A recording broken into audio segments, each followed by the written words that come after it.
everyone, welcome back to my channel. This is me crochet. This is me. We're going to talk about crochet. So here we go. Last time we discussed how I bought the Desert Blossom blanket from Lion Brand Yarn and I unboxed it. And here you see I have, this is the extra yarn from it waiting to be used. The skeins that I didn't start yet. The skeins that I did start I didn't put up on the shelves yet because I'm constantly switching them around. I don't want them away. I want them in my other room where I crochet with me. So I figured I would show you what I'm up to with the blanket, and look at this. Whoa, guys, I'm obsessed. I'm officially obsessed. This is amazing. I wasn't sure I could do it. Like I said in the first video, this is an intermediate level pattern. I've been crocheting for 4.5 months now, and I wasn't totally sure I could do it, but I saw the pattern, I fell in love with it, I decided I'm gonna go for it.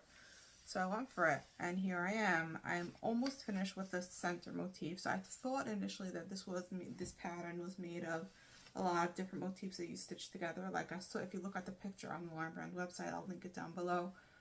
There's a central square, and then there's triangles that come out from it. And I thought that the triangles and the square were crocheted separately and then sewed or stitched together.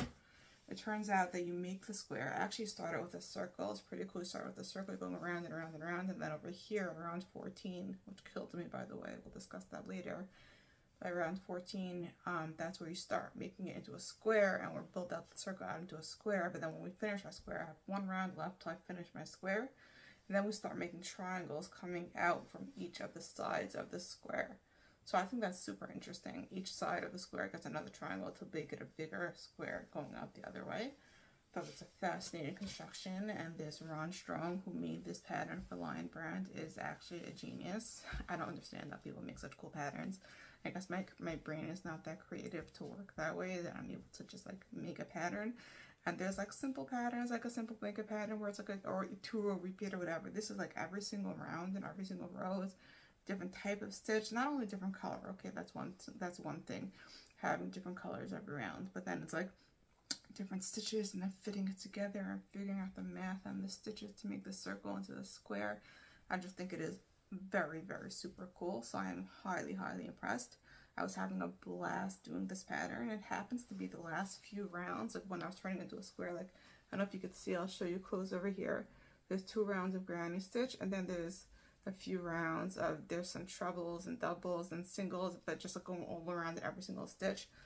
These past few rounds I wasn't enjoying as much. In the beginning round, when every single round was different, and when you were creating petals, and it looks like more lacy and doily-ish. And this round right over here, this white, is my favorite. It's so cool. It's like, it was like chain 7 in one round, and then the next round is put 7 double crochet into the chains, and you create these gorgeous big spaces over here. So these, I think, okay, sorry about that. My son just had to interrupt because he needed a toothpaste for his toothbrush. Anyway, as I was saying, so the beginning rounds I enjoyed a lot more. The last few rounds I wasn't enjoying it as much. It was still fine. It was still crochet. I wasn't so excited about doing them.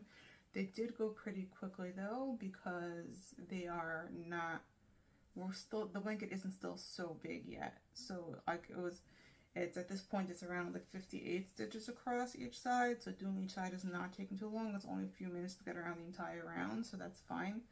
So it's really not taking too long, which I'm okay with it. But overall, I'm just not enjoying the process right now as much as I was, although I was enjoying the beginning so much, so it was incredible. A few comments on the yarn. This was the 2 of Wands Color Theory yarn from Lion Brand. I don't love the yarn. I think the colors, most of them I think are gorgeous. The one color I don't like is this white color. Actually, this is Moonbeam, because I don't know if it comes across on camera, but in real life, in person, it's the slightest bit grayish tinged. And instead of coming across as gray-white, I think it just looks dirty, so I don't love that look, so I'm not so impressed with that color. My favorite color is, by far, is this sage green one over here, the color called Caper. I think it's stunning. And my second favorite is the one right below it called Canyon, this brownie red. I think also stunning. But the Moonbeam color I don't like. So this, like as I was saying, this yarn, so most of the colors I like besides that Moonbeam. Comes in a lot of other colorways. I think it's very pretty. The problem I was finding with it is I was finding it to be this tiniest bit splitty, like not terrible, but sometimes the problem I noticed happened mostly when I was doing half double crochets, which I hate doing half double crochets, by the way. I just decided it's my least favorite stitch, that or treble. I don't enjoy.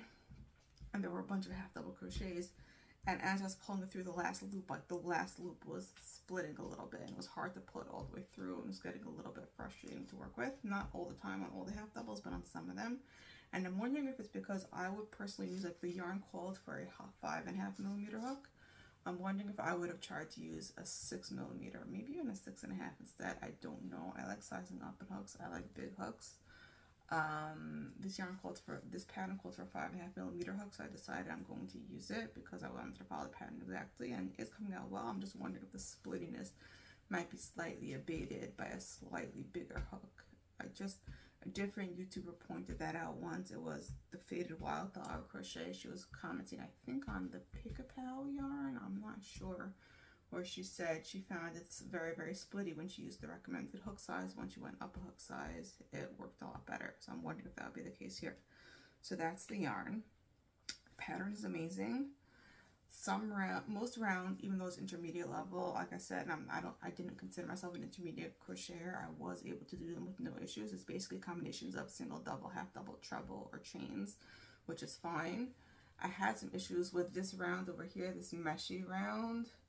It's 2 rounds, one after another. That's round 13 and 14. Round 14, I frogged the entire round twice, which I guess it could be worse. I'm sure there are people who frog rounds a lot more often than that, but I am not used to doing that. I've never had to do that before, really, and I've had to frog the entire round twice. The first time because I misunderstood the pattern, and it said, there was one part, and it said 9 times, and I thought it meant frog I continued that entire part 9 times, like the entire pattern. But I didn't realize it meant only that one tiny little part in parentheses 9 times. That was really my misunderstanding because I'm not so familiar with patterns. So that's not the pattern writer's fault. So I frogged that. I had to frog it back because the pattern was completely wrong. And then the next time I had to frog it was really because it wasn't an issue with round 14. It was an issue with round 13 that I didn't count when I finished, and I ended up with the wrong stitch count, and I didn't realize until I finished the entire round 14, and I realized that I ended up at the wrong spot. So I had to frog the entire round 14 and the end of round 13 just to finish it up correctly, and then I just do round 14 and go. So that wasn't an issue with the pattern, that was an issue with me. I am wondering if there is an issue with the pattern though on round, what round is it? Round 19. It's very interesting because it says that you are supposed to, you ended off round 18 with a total of 200 single crochets, 50 single crochets on each side. That was down here. I think it was in this light Himalayan salt, this light peachy pink color. The bottom one is single crochets, and then there's other ones on top of it. So the single crochets are supposed to be 50 on each side because it says clearly 200 total. And the next pattern, it says on each side do 8 double crochets, 32 half double crochets, 8 doubles. So I was doing 8 doubles, I was counting 8 doubles, 32 half doubles, 8 doubles, and I got to the end and I had a few stitches left, and it's like, wait, what is going on? So I started to count, and I'm starting to frog, and then I'm thinking about the math, and 8 doubles plus 8 doubles is 16 doubles, plus 32 half doubles, 16 plus 32 is 48, but there were 50 single crochets, and the pattern didn't say anywhere. I reread this round pattern like so many times. The pattern doesn't say anywhere to skip any stitches or do any decreases, but you're ending up with only 48 stitches on a side, and the round before it had 50 stitches on a side. So I had to frog them until I just did this side, not until around yet. I frogged that side, and then I didn't do any fancy decreases or anything. I just skipped the stitch at the very beginning and at the very end of each side, and that's how I got the 48 stitches on top onto the 50. Did that all the way around, counted all my stitches at the end, it ended up with the correct amount of stitches. So that's what I did. I think it was an interesting error that nobody caught, and none of the pattern testers or the tech editors or anything. Or maybe it's not an error. Maybe I'm still too new to understand how it was supposed to work, but the math wasn't mathing, and I just could not. I don't know what was supposed to be up there, so that was interesting. Anyway, so this is my update. I was weaving in most of my ends as I went. I still have a few, you see, hanging out over here. Like, I stopped, like, after here, and then after here, like, every few rounds I was stopping. I was like, if I would save all my ends to weave in at the end, I would just die, because way too many ends to weave in at the end. But I weaved in some. I have one more round, like I said, to finish, till I finish the entire center motif, and then I'm gonna start working on the triangles. So once I finish that last round, which will still be in this canyon color, which is why it's still connected, and I have my locking stitch marker in place over here holding my place so I don't accidentally frog all my work, because that would be terrible. After the one more round, then I'm going to start doing the side triangles, which will be interesting because it'll be working back and forth in rows instead of around and around in rounds. But that's the story with this, the update with this Desert Blossom blanket. Like I said, I'm really enjoying it so far. I hope you're enjoying this journey with me, and leave a comment down below on what you think of how I'm doing, if you're deciding to make this blanket with me. Oh, one more thing. I keep saying Desert Blossom blanket, and it's called a blanket. I know everyone crochets blankets, but I don't actually understand how this could be a real blanket. It's more like a show blanket, right? Because, like, there's all these holes in the pattern, so it won't, if it's actually cold and you're actually trying to use a blanket, this blanket's not going to keep you warm, because look at all these holes in it. Still a stunning piece of crochet work. It's just not actually a warm blanket. So anyway, that thought just popped into my mind. I had to share it. I have this question a lot with crochet blankets, how you make these blankets with such holes in it. I guess it's more for the pleasure of making it and for the beauty of it, because this thing is stunning. Look at this, absolutely gorgeous. So it's definitely gorgeous, definitely well worth the time investment in making it. I just wouldn't actually use it as a blanket afterwards. That's the end of what I have to say for now. I guess I'll catch up to you next, maybe after I finish the triangle side motif, maybe before that if I'm in the mood. We shall see. Anyway, hope you guys enjoyed. Comment down below if you'll be joining me on this journey of making a Desert Blossom blanket together, and I'll see you in my next one. Bye.